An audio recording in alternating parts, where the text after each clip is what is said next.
sekarang saya lagi bisnis clothing line khususnya untuk woman, yaitu woman apparel, namanya Emigo. Jadi bisa di search di Instagram, namanya Emigo Store. Dan kenapa saya pengen bisnis itu, karena saya suka fashion. Dan yang kedua, saya pengen membuat produk lokal tentunya yang berkualitas baik namun dengan harga terjangkau. Jadi sebenarnya passion saya itu di fashion, tapi saya pengen membuat produk yang membuat orang-orang lain itu saat merasa memakai produk itu merasa cantik, merasa badannya bagus, intinya meningkatkan kepercayaan diri mereka. Jadi pada awalnya saya punya modal sendiri, jadi dari tabungan sama dulu saya pernah freelance, pernah kerja juga sama orang lain, pernah juga dari bisnis sebelumnya yang belum seberhasil seperti sekarang gitu. Jadi tapi kan tetap aja ada tabungannya. Jadi saya kumpulin uang tersebut. Namun seiring berjalannya waktu, saya juga pinjam kepada orang tua. Tapi jumlahnya tidak seberapa dan uang tersebut sudah dibalikan. Jadi uangnya dapat dari mana, yaitu dari tabungan sendiri, personal fund, dan juga dari orang tua saya, yaitu khususnya mama gitu. Jadi pertama, media saya sekarang yang saya pakai itu masih Instagram.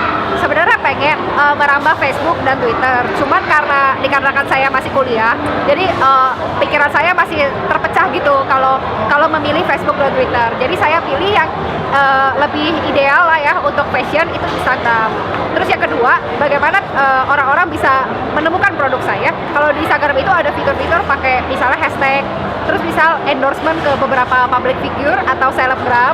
Terus yang ketiga, saya juga pakai tools, yaitu di sosial media itu ada alat-alat untuk dia kontak kita, misalnya like, WhatsApp, BBM, dan email. Jadi saya berusaha merambah ke berbagai sosial media tersebut untuk menjangkau pasar yang lebih luas. Kalau untuk pertumbuhan sampai sekarang sih cukup bagus, cukup menarik pasarnya. Dan yang saya ingin itu kedepannya nih dalam jangka waktu setahun lagi, saya pengen ada webstore, jadi www.com gitu. Jadi karena webstore itu pangsa pasarnya lebih tinggi, terus lebih luas, kita bisa menjangkau lebih banyak orang-orang yang mau membeli produk kita. Terus yang kedua, nanti untuk dalam jangka waktu 5-10 tahun ke depan, saya pengen ada satu toko offline. Bukan satu tentunya, tapi kayak retail, kalau misalnya boleh sebut merek ya, misal seperti Zara gitu kan. Kalau Zara kan sudah internasional, namun dia punya banyak cabang misalnya di mall-mall. Saya pengen brand saya ini sebagai brand lokal juga bisa menjadi alternatif para pengunjung itu untuk berbelanja selain ke produk internasional. Karena saya percaya kalau misalnya produk lokal itu juga memiliki satu kualitas dan satu daya tarik tersendiri yang tidak kalah dengan brand-brand internasional. Jadi mimpi saya adalah, yang pertama saya pengen buka webstore, yang kedua saya pengen offline, jadi ada toko fisik di mana koleksi-koleksinya itu udah lengkap, terus banyak variasi pilihan model baju, jadi orang-orang bisa berbelanja dengan nyaman, dengan puas gitu. Nah itu mimpi terbesar saya.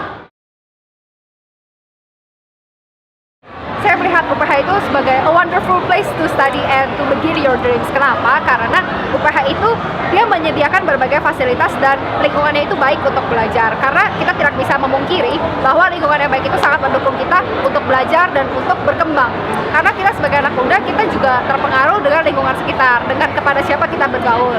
Jadi saya melihat di UPH dan saya mengalami sendiri bahwa di UPH itu lingkungan pergaulannya baik. Meskipun baik itu relatif, tapi menurut saya sudah cukup baik untuk saya bisa berkembang di UPH.